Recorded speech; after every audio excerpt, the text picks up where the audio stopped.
பக்தி உலகம் அன்பர்களுக்கு ஈஸ்வரின் அன்பான வணக்கங்கள். பக்தி உலகத்தில் இன்றைய சிறப்பு விருந்தினர் மீண்டும் மீண்டும் மீண்டும் நம்முடைய அதிசய மனிதர் திரு முருகப்பெருமாள். வணக்கம். வணக்கம்.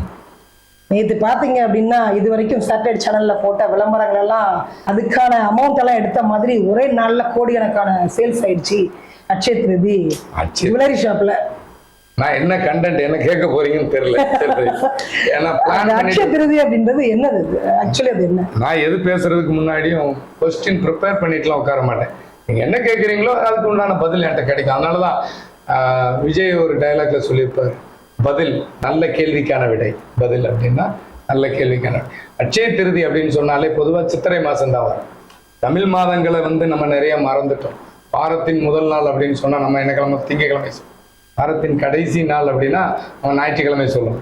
வாரத்தின் முதல் நாள் ஞாயிறுங்கிறது தெரியும், தெரிஞ்சு அதை கடைசி நாள்னு சொல்லுவோம். அது சரி, நம்மளுடைய பழக்கம் அப்படி மாறிடுச்சு இல்லைங்களா? அப்போ நம்ம குழந்தைங்களும் அப்படித்தானே சொல்லுது, வாரத்துக்கு ஒரு நாள் கடைசி நாள் கூட லீவ் இல்லையான மாதிரி. அட்சய திருதிங்கிறது சித்திரை மாசம் வரும். சித்திரையில என்ன உச்சம்னா சூரியன். அப்போ சூரியன் உச்சமாகிற நாள்ல சந்திரன் உச்சமாகிற ஒரு மாசத்துக்கு ஒருக்க பௌர்ணமியும் வரும், அமாவாசை வரும். ஒரே மாசத்துல சந்திரனால் உச்சமாகவும் அடைய முடியும், நீச்சமாகவும் அடையும். அந்த சந்திரன் உச்சமாகிற நாள் சூரியன் உச்சமான மாதத்துல ஒன்று சேரும் போது உங்களுக்கு அட்சய திருதியும் பார்க்கும். அப்போ சூரியனுங்கிறது தந்தை, சந்திரன் என்பது பார்வதி, நம்மளுடைய அப்பா அம்மா. இந்த ரெண்டு பேருமே ஈர் உடலா இருக்கிறவங்க ஓர் உடல். சிவனும் பார்வதியும் ஒன்னா நிற்பாங்க. இந்த அர்த்தநாரீஸ்வரர்னு சொல்லுவாங்க இல்லையா? நீ அந்த சிவன் பார்வதியினுடைய ஒன்றா சேர்ந்த உருவம் தான் அட்சய பாத்திரம்னு சொல்லுவாங்க. இந்த ரெண்டு பேரும் ஈருடல் ஒரு உயிர், இந்த ரெண்டும் வலிமையா இருந்து ஒரு குழந்தை பிறந்தா எவ்வளவு பலம்! இந்த உலகத்தையே வெல்லும் அளவுக்கு பலம். அப்ப அந்த அளவுக்கு ஒரு பலம் வாய்ந்த நாள் அன்று. அப்ப அன்னைக்கு நீ அந்த பெத்த தாய் தகப்பங்கிட்ட ஆசீர்வாதம் வாங்கினா உன்னுடைய மிகப்பெரிய வெற்றி அது கொடுக்கும். அதாவது அட்சய திருதியில நம்ம என்ன செஞ்சாலும், அதாவது தாய் தந்தையின் முழு ஆசீர்வாதம் பெற்றா அன்னைக்கு எதை சேர்த்தாலும் அன்னைக்கு சேரும்பா. உயிரும் உணவும். உணவு என்பது சந்திரன், உயிர் என்பது நம்மளுடைய அணுக்கள், உடல் என்பது நம்ம மேனி. அப்ப சந்திரன் இந்த உடலையும் உயிரையும் கணக்கு பண்றான். அப்ப அந்த உடலையும் உயிரும் அப்பா அம்மாவுக்கு ஆசீர்வாதம் வாங்குறது மிகப்பெரிய வெற்றி அந்த அட்சய திருதி அன்னைக்கு. அதே மாதிரி இந்த உயிரையும் உடலையும் பாதுகாக்கக்கூடியது உணவு. அப்போ அட்சய திருதி அன்னைக்கு நம்ம பொருளை வீட்டுல சேர்த்து வச்சா இந்த இயற்கைக்கு அந்த வருஷம் பூரா நமக்கு அந்த பாக்கியத்தை கொடுக்கும். அந்த பூர்வீகம் சம்பந்தப்பட்ட ஊருக்கு போனாலோ, அந்த பூர்வீகம் சம்பந்தப்பட்ட குலதெய்வத்துக்கு போனாலோ, இல்ல நம்ம உறவுகளுக்கு அன்னைக்கு உதவி செஞ்சாலோ, நம் வீட்டுக்கு தேவையான பொருள் அன்னைக்கு வாங்கினாலோ ரொம்ப விசேஷம் அப்படின்னு சொன்னாங்க. அதை என்ன பண்ணிட்டாங்கன்னா, இதுவும் ஒரு 25 வருஷமா தான் அதை ஜோதிட ரீதியா அந்த காலத்துல அட்சய திருதின்னு சொல்லாம இன்னைக்கு நாள்ல நம்ம வீட்டுல ஏதாவது பொருள் வாங்கினா நல்லது இருக்கும் ஏதாவது வாங்கி மொட்டையா சொல்லியிருப்பாங்க. ஒரு சிலருக்கு மட்டுமே தெரிஞ்சது. ஜோதிடத்துல தங்கத்துக்கும் வெள்ளிக்கும் நான் தங்கத்தை தின்னு வாழ போறது இல்லை. ஏன் சோத்துக்கு வழி இல்லாம நிறைய பேர் இருக்காங்க. அதாவது பணம் என்பது மாறும். நேற்று இப்ப இருக்கிறது அம்பானி அதானியா பணக்காரர்கள், அதுக்கு முன்னாடி யாரு? ரிலையன்ஸா, அதுக்கு முன்னாடி டாடா பிர்லாவா? ரிலையன்ஸ் அம்பானி இப்ப டாடா பிர்லான்னா நம்ம சின்ன வயசுல பெரிய டாடா பிர்லான்னு பேசியிருக்கோம். அப்போ அந்த பணத்தின் தன்மையே மாறுது. ஒரு முதலமைச்சர் ஆன உடனே இவருக்கு இந்த யோகம் இந்த புத்தியில இது கிடைச்சிருக்குன்னு சொல்லிவே தவிர இன்னைக்கு வரைக்கும் இவர் ஆவாருன்னு எந்த ஜோசியத்துன்னு சொல்லு. இங்க வந்ததுக்கு அப்புறம் தான் எல்லாரும் சொல்றாங்க. வந்ததுக்கு அப்புறம் இவருக்கு அந்த பாக்கியம் இருந்திருக்கு, அதனால இவர் ஜெயிச்சிருக்காரு. அந்த பாக்கியம் நிறைவேற்றுக்கு இருந்திருக்கும். ஆனா நாம இங்க எதையும் கண்டுக்கல. அப்போ அட்சய திருதி அன்னைக்கு தங்கம் வாங்கினா நல்லது அப்படின்னு சில வியாபார நோக்கத்துக்காக கொண்டு போயிட்டீங்க. ஏன்னா மக்கள் இன்னைக்கு அந்த தங்க ஆபரணத்தை ஒரு நேரத்துல சேர்த்தா, பொன் பொருள் சேர்த்தா நமக்கு நல்லது, நம்ம வீட்டுல செல்வ கடாட்சம் பெருகுங்கிற ஒரு விஷயத்த, அதாவது சொன்னேன்ல, உணவு தான் மிகப்பெரிய மருந்து. அப்ப அந்த உணவு பற்றாக்குறை நமக்கு போக்கணும் அப்படின்னு ஒரு விஷயம் இருந்து நெல்லெல்லாம் அன்னைக்கு சேர்த்து வைக்கிறது. அதே மாதிரி நம்ம அந்த விவசாயம் சம்பந்தப்பட்ட பொருளை இது அழிஞ்சிடக்கூடாது, அதாவது பூர்வீகத்துக்காக சொன்னது. சிவனும் சக்தியும் ஒன்றா சேர்ற நாள் அப்படின்னு. அதனாலதான் நிறைய நல்ல விஷயங்கள் செய்ய வேண்டியது. வெறும் பொன் பொருளுக்கு மட்டும் சொல்லிட்டு இருக்காங்க. அது ஒரு 25 வருஷமா தான் போயிட்டு இருக்கு அது வியாபாரம். அட்சய திருதினா நகையை மட்டும் வாங்குறது வெறும் வேஸ்ட். உசுறு இல்லாம நகையை நீ எப்படி எடுத்துட்டு போவ? விஜயகாந்த் ஐயா சொன்ன மாதிரி தான், போகும்போது அருணாக்கயிறு வரைக்கும் அறுத்துட்டு விட்டுருவான் மாதிரி. போகும்போது அருணாக்கயிறு வரைக்கும் அறுத்து விடுவான், ஆனா குழியில இறக்குற வரைக்கும் சொந்த பந்தம் வரும், நகை வராது. உன் குழியில இறக்குனதுக்கு அப்புறமும் நீ செய்த காரியத்தை வச்சு உன்னை விதைச்ச இடத்துல, அதாவது புதைச்ச இடத்தை தேடி இன்னைக்கு ஐயாவை தேடி வருதுன்னா அவர் செய்த காரியங்கள். அவர் தங்கமா வாங்கி குமிச்சிருந்தா கண்டிப்பா ஒரு பயம் வந்திருக்க மாட்டான். உணவா வாரி இறைச்சதுனாலதான் இன்னைக்கு அழியாத புகழ். அழியாத புகழுடையவனா இருக்கணும்னா சேவை. நீ மட்டும் நிறைய சேர்க்கறதுனால அதோட சேர்ந்து நோயும் நொடியும் தான் சேரும். உனக்கு எப்படி சொல்றது, பிறர் வாழ்வை அழிக்கிற மாதிரி தான். அட்சய திருதிங்கிறது ஏமாற்றுற வேலை தான். மக்கள் உணராத வரைக்கும் இங்க ஏமாத்திக்கிட்டே தான் இருப்பாங்க. ஜாதகம் ஜோசியம் இப்ப நிறைய விஷயத்துக்கு வேற மாதிரிலாம் பயன்படுத்துறாங்க.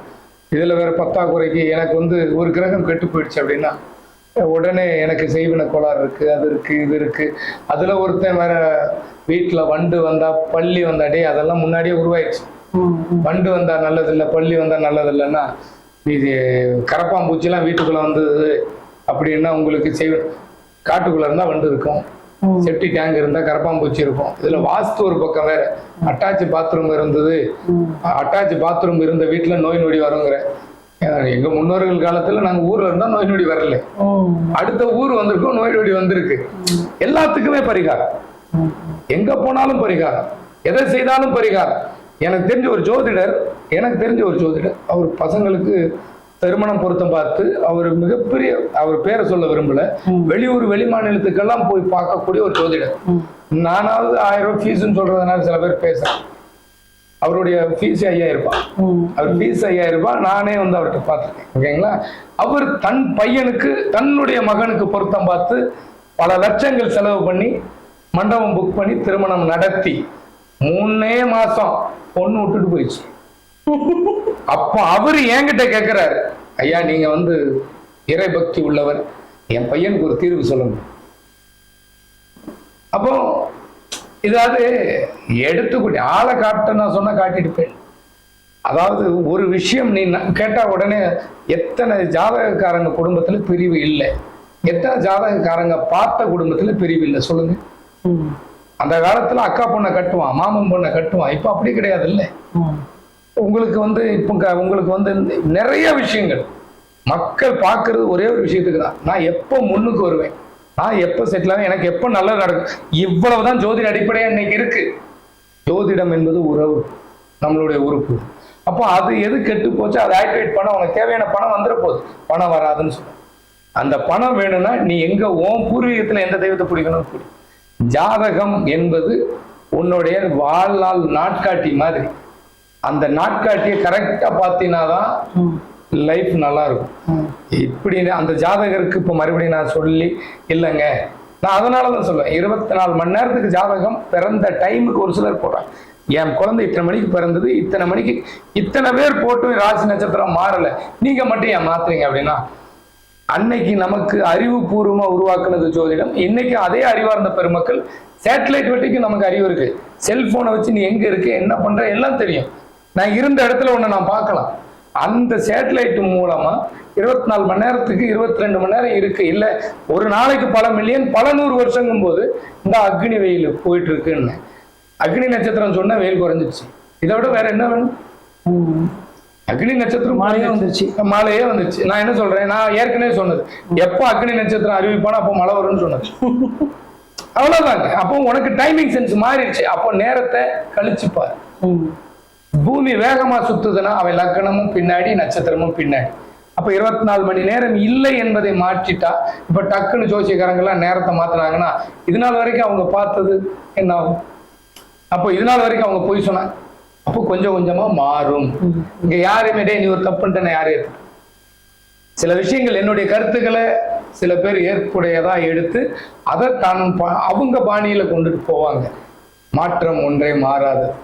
அதாவது எப்படி சிவன் ஆலயங்கள்லாம் பெருமாள் ஆலயமா மாறிச்சு. இப்போ பெருமாளுக்கு சிவனுக்கு எந்த தேவையும் இல்லை. நீ யாரை வேணாலும் வச்சு வணங்கு, திருப்பதியா இப்படி எந்த ஊர்ல வேணாலும் நீ பெருமாளை வை. ஏன்னா அந்த காலத்துல மன்னர்கள் காலம், நீங்க வந்தீங்க. இன்னைக்கு இந்த வடமொழி சொல்லு இல்லைன்னா தமிழ் அழிஞ்சிருக்காது. ஜாதி, அந்த வடமொழி சொல்லு உள்ள வந்தது சாதி நம்ம சொல்லுவோம். ஆமா, அது அந்த சாதா வரும், ஜா வடமொழி உள்ள வந்துடும். அந்த ஜாதி தான் இன்னைக்கு பிரச்சனையை உண்டு பண்ணும். அதை தமிழ்ல சொல்லுவோம், என் குலம். சண்டை வராது. என் குலம் அப்படிங்கிறது, நீ உன் குலத்தை உயர்வா பாரு. குலம் என்பது தமிழ். யாராவது என் குலம் அப்படின்னு சொல்லி எங்கேயாவது சண்டை வந்திருக்கா? அதாவது குலத்தில் ஏற்றத்தாழ்வு பார்த்தது இல்லை. ஒருத்தனுக்கு கஷ்டப்பட்டமோ அடிப்பட்டமோ அவங்க உயிருக்கு போராடும் போதும் நல்லா பார்த்துங்க, அவங்கவுங்க ஊர்ல உள்ள கோயிலை யாருமே அடிச்சது, அவங்களுக்குள்ள சண்டை போட்டுக்கிட்டா அந்த கோயிலை கை வைக்க மாட்டாங்க. இறை பக்தி உள்ளவர்கள் முன்னோர்கள்.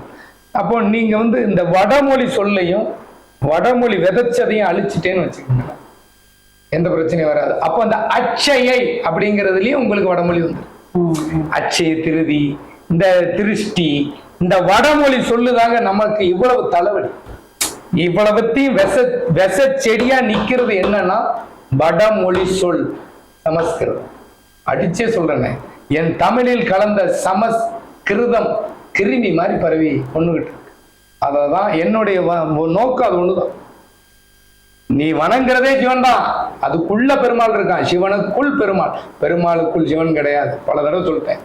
அப்போ நாங்க முருகன் கோயிலுக்கு வர மாட்டோம், நாங்க எல்லைக்காவல் தெய்வத்துக்கு வர மாட்டோம், அதெல்லாம் வேற கோயில். பெருமாள் ஒருவனே இறைவன், அவனே சிவனுக்குள்ள, அவனே சிவனுக்குள்ளதான், சிவனுக்குள்ளதான் பெருமாள். அதனாலதான் அறியும் சிவனும் ஒண்ணு அறியாத வாயில பண்ணு, உன் வாயில தான் பண்ணு. ஏன்னா எனக்கு தெரியும், சிவ கோத்திரம் எல்லா கோயிலுக்கும் போகும், வைணவ கோத்திரம் தன் கோயிலை தவிர எங்கேயும் போகாது. அதுவே சிவன் கோயில்னு நான் சொல்றேன். ஏன்னா நீங்க வந்த இடம், வாழ வந்த இடத்துல இது எங்க அப்பான்னு சொன்னா அது எப்படி ஆயிடும்? அது என் தந்தை, என் தந்தைக்குள் நீங்க வர்றீங்களா? வந்தாரை வாழ வைக்கும் தமிழ்நாடு சும்மா கிடையாது. இந்த தமிழ்நாட்டுல தட்பவெப்ப நிலை எப்படி இருக்குன்னு பாத்துங்க. தமிழ்நாட்டுல இன்னைக்கு பிரிச்சுட்டாங்க, கேரளா, ஆந்திரா, கர்நாடகா, இது எல்லாமே சேர்ந்தது தான் தமிழ்நாடு. இந்த தமிழ்நாட்டில் உள்ள தட்பவெப்ப நிலை நீங்க எந்த நாட்டுல வேணாலும், ஒரு குளிர் பிரதேசமா, பனி பிரதேசமா, மலை பிரதேசமா, வெப்ப பிரதேசமா, இங்க ஒவ்வொரு மாவட்டம், தமிழ்நாட்டுல ஒவ்வொரு மாவட்டத்திலும் ஒவ்வொரு பிரிவுகள் இருக்கும். நெல்லைனா வெப்பம், கோயம்புத்தூர்னா குளிர்ச்சி, ஊட்டினா பனி. நீ எந்த நாட்டுல வந்தாலும் தமிழ்நாட்டுல வாழலாம். அதனாலதான் சொன்னான் வந்தாரே வாழ வைக்கும் தமிழ்நாடுன்னு. நீ இந்த நாட்டுல உள்ளவன் எந்த நாட்டுக்கு வேணாலும் போலாம், மற்ற நாட்டுல உள்ளவன் அந்தந்த இடத்துக்கு போலாம். தமிழ்நாடு மட்டும் அப்படி. அதுல நாம என்னங்கிறது நம்ம எடுத்து வாழ்றோம், நம்ம எங்க வேணாலும் போகலாம். ஆனா பூர்வீகத்தை மறக்க கூடாது. அட்சயை திருதி என்பது பெற்ற தாய் தந்தையிடம் ஆசீர்வாதம் வாங்குவதும், நம் பூர்வீக இடத்துக்கு போறதும், நமக்கு தேவையான பொருட்களை சேர்ப்பதும். அதில் பொன் பொருளை முதல் இடத்துல வச்சிருக்கீங்க. அது என்பது அலங்கார பொருள். உணவு என்பதே உயிர் பொருள்.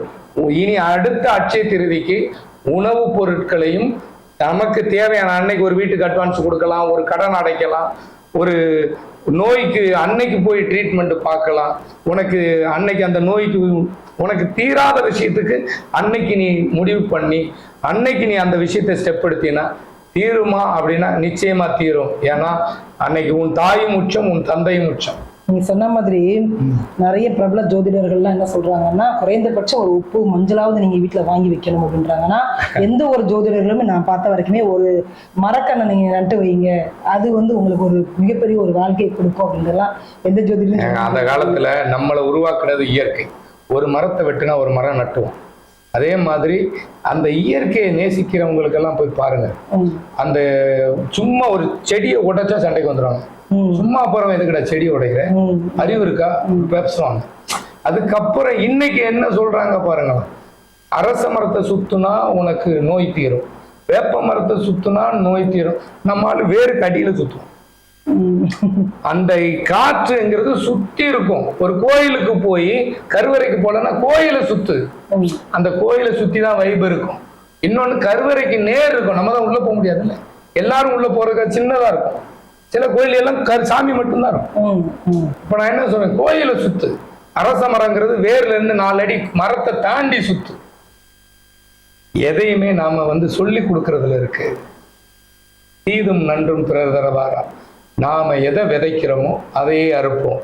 இன்றைய ஜோதிடர்கள் விதைக்கிறதுனாலதான் அவங்க குடும்பத்திலேயே அந்த விஷ விதை போயிட்டு இருக்கு. பணம் என்பது குணமாய் மாறும்.